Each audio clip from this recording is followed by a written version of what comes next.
Hello po, ito po. Nagsimula kami dito sa dulo. Ito po yung nakahiwalay na lote, yung kay Concepcion Ignacio.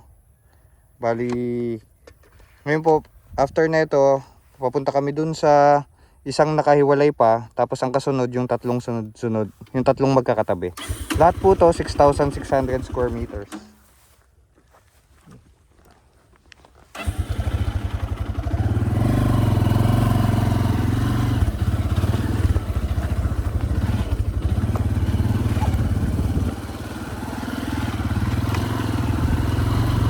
Yan, may dalawang lote lang po siya na pagitan bago yung kasunod niya.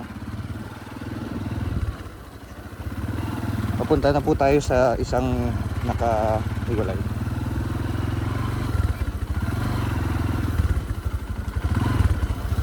Yan, ito po ngayon yung isa pang lote, 6,600 square meters din po yan. Dalawang lote lang po yung pagitan niya dun sa isa sa dulo. Ito malinis. Pero ito, malinis-linis na rin. Kung mapapansin nyo po, rough road pa. Pero may right of way na po siya, nakasya yung sasakyan. Tagusan siyang pagkanan. Oh. Sa kabila po niyan, sa tawid niyan bale, may right of way din. So, harap at likod may daan. Ayun po, papunta po tayo dun sa tatlong tabi-tabi.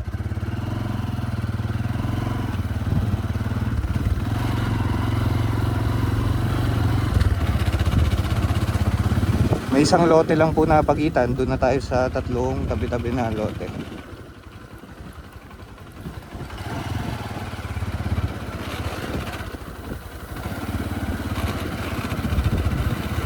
Yan. Ito po sa tubuhan na to. Yung pong tubuhan na yan, hanggang doon sa dulo. Tatlong lote po yon, na tig 6,600 square meters. Yan.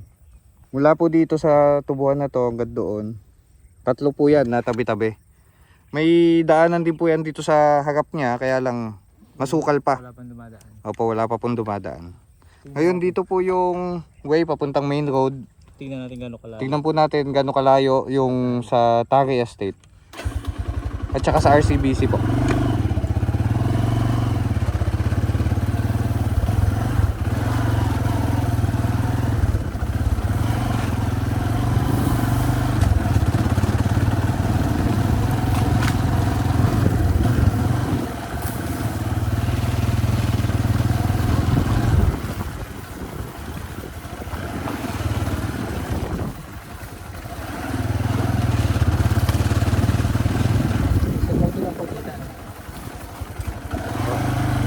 Yan po, isang lote lang po yung pagitan galing sa main road.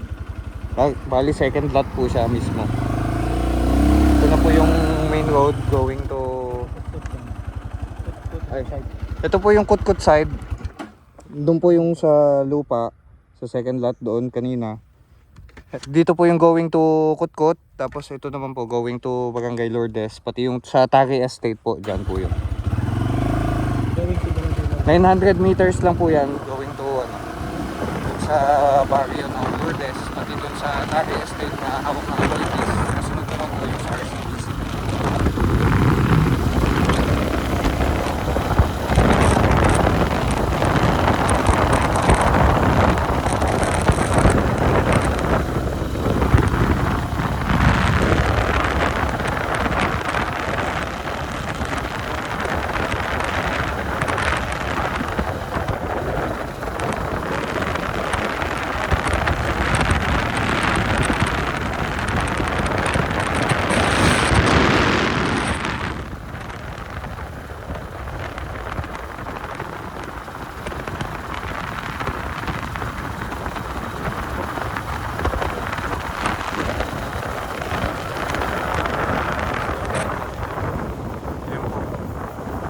Ito 5 kilometers away po dito. Tapos ito yung Tari Estate, malapit na po makikita na yung Marcolino.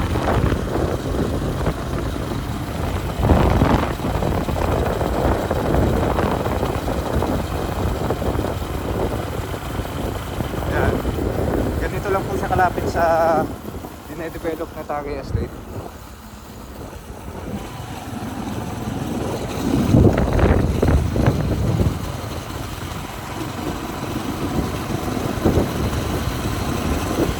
road na po.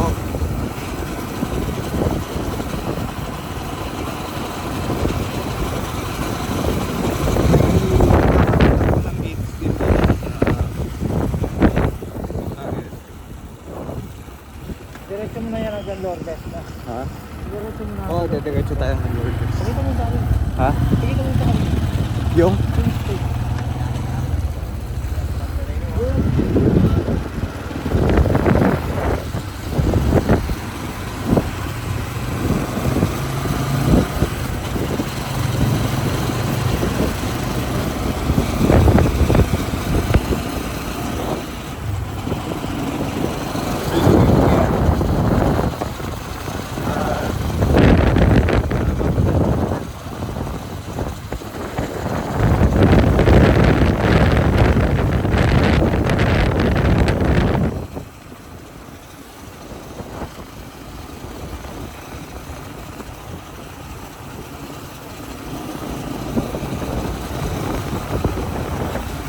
After po na ito,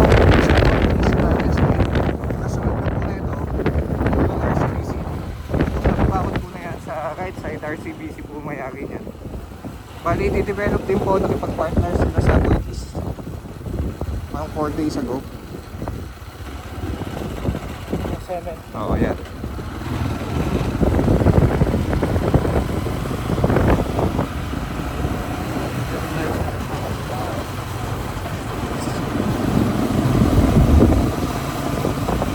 Yan, malaki din po ang property dito ng RCBC.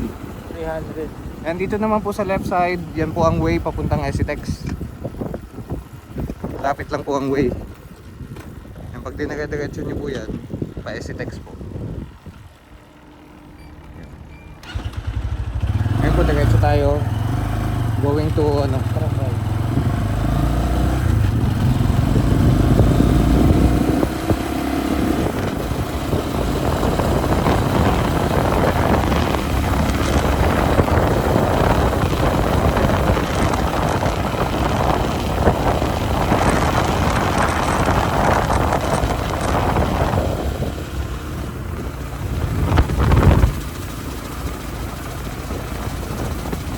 RCBC po tuloy-tuloy.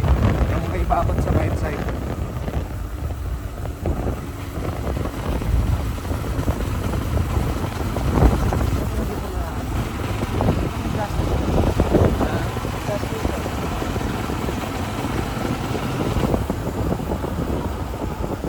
Yan po. Malapit din po ito sa may gas station na rin. May gas station na rin po dito. Pero maliit na. Pero yun. Tapos yan naman po yung Barangay Lourdes o Texas. Yan po, nalibot po natin yung property, pati napuntahan na yung dinedevelop na Tare Estate and i-develop na RCBC within 8 minutes. Within 8 minutes po na libot lahat. So malapit lang siya talaga. Ayan. Sa harapan po nito, netong RCBC pati nung sa Tare Estate, doon po banda ang Crescendo, ang Ayala. So ayun po. Thank you.